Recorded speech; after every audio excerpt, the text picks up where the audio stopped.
이러한 병세의 후퇴가 예기치 않게 갑자기 찾아오긴 했지만 우리 시민들은 선뜻 즐거워하지 못했다. 그들은 지나간 몇 달 사이에 해방에 대한 욕망이 자라난 만큼 조심스러운 태도를 배우게 되었고, 이 전염병이 그렇게 쉽사리 퇴치되리라고는 생각하지 않게 길들여졌던 것이다. 하지만 이 새로운 사실은 뭇사람들 입에 연일 오르내렸고, 그래서 굳이 입 밖으로는 소리내어 말하지 않았지만 사람들의 마음속에서는 커다란 희망이 꿈틀거리며 자라나고 있었다. 그 외의 일은 모두 2차적인 것으로 밀려나고 있었다. 새로운 패스트 환자들도 이 엄청난 사실 앞에선 별로 의미가 없었다. 통계 숫자는 계속 내려가고 있었다. 공공연히 떠들어대지는 않았지만은 누구나 건강한 시대를 기다리고 있음이 은연중에 드러났다. 이제 시민들은 무관심한 듯한 표정으로 패스트가 퇴치되고 난 후에 생활계획에 대해 즐겨 이야기하기 시작했다. 모두들 한결같이 편리했던 과거의 모든 것이 일시에 회복되기는 불가능하며 재건설하기보다는 차라리 파괴해버리는 게 더 쉽다고 생각했다.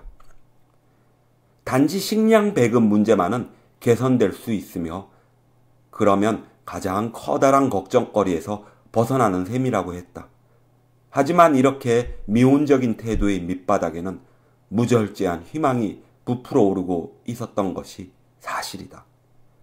시민들도 이런 사실을 문득문득 깨닫고는 서둘러 무절제한 희망을 지워버리고 아무래도 오늘 내일에 쉽게 해방이 이루어질 수 없다고 자신들을 타이르는 것이었다.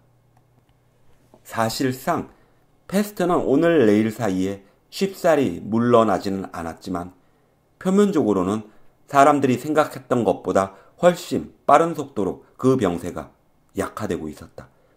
1월 초순에는 추위가 맹위를 떨쳐 도시의 하늘이 그대로 얼어붙고 마는 것 같았다. 그래도 하늘은 전에 없이 맑고 푸르렀다. 맑게 갠 차가운 하늘에서 며칠 동안이나 계속해서 찬란한 햇빛이 내리비추었다. 패스트는 그렇게 깨끗해진 대기 속에서 3주 동안 계속해서 힘을 잃고 있었다. 패스트로 인한 주검의 수요가 줄어들면서 정말로 이대로 패스트가 끝이 나려는 것 같았다. 패스트는 지금까지 수개월 동안 모아놓았던 힘을 단 며칠 사이에 거의 잃고 있었다.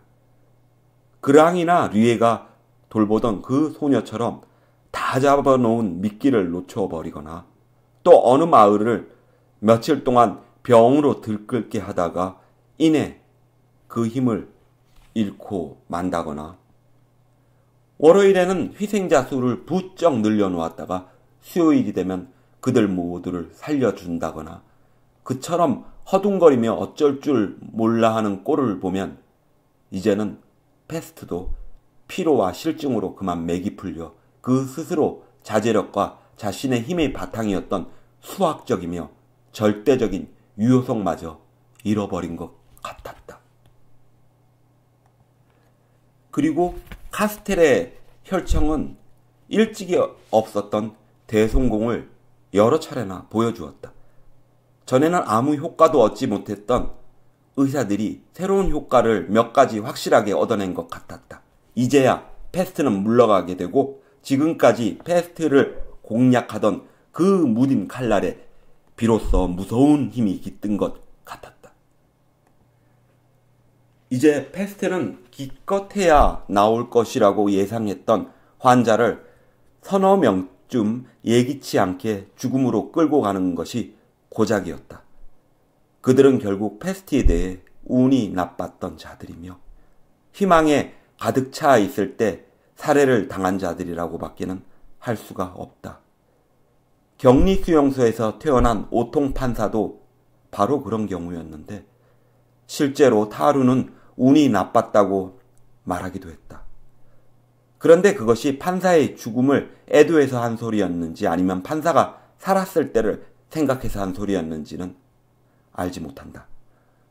아무튼 패스트의 감염률은 모든 분야에서 떨어지고 있었고 도청도 처음에는 조심스레 희망의 여운만을 던져줄 뿐이었으나 마침내는 시민들의 머릿속에 승리의 확신을 심어주고 병은 이제 종식되고 있다는 것을 공공연히 떠들어댔다. 하지만 그것이 승리인지 아닌지는 확실히 말하기가 어려웠다. 사람들은 다만 이제 패스트가 잠입했을 때처럼 스스로 물러가고 있다는 것만은 확인하고 싶어 했다. 병에 대한 전략은 하나도 바뀌지 않았다. 어제까지는 효과가 없었던 것들이 오늘이 되자 뚜렷한 효과가 나타났다. 사람들은 이제 패스트가 제 풀에 먼저 지쳐버렸거나 혹은 제 욕심을 모두 채웠으므로 이제 그만 물러나려고 하는 것인가 하고 생각할 따름이었다. 다시 말해서 패스트는 제 역할을 모조리 끝낸 것이었다. 그럼에도 불구하고 시내에는 아무 변화도 보이지 않았다. 낮에는 언제나 조용한 거리뿐이었고 저녁이 되어도 늘 같은 모양의 시민들. 하긴 이제는 대개가 코트와 쇼를 걸친 모습이었지만 시민들로 가득 찼다. 극장과 카페는 여전히 손님이 많았다. 하지만 조금 더 유의해서 들여다보면 그들의 얼굴에는 예전의 그 어둡던 긴장이 사라지고 때때로 미소가 번지기도 한다는 것을 알 수가 있었다. 그럴 때마다 그들은 그동안 아무도 거리에 서서 웃은 적이 없었다는 사실을 새삼스럽게 깨닫고는 했다. 몇 달 전부터 도시를 에워싸고 있던 불투명한 베일에 조그마한 구멍 하나가 뚫어져서 사람들은 월요일마다 라디오를 통해 그 구멍이 점점 더 크게 뚫어져 간다는 소식을 듣고 그래서 마침내는 숨을 쉴 수 있으리라는 확신을 가질 수 있었다. 그것은 아직은 매우 불분명한 안도감이었으므로 솔직하게 겉으로 드러내놓고 표현하지는 않았다.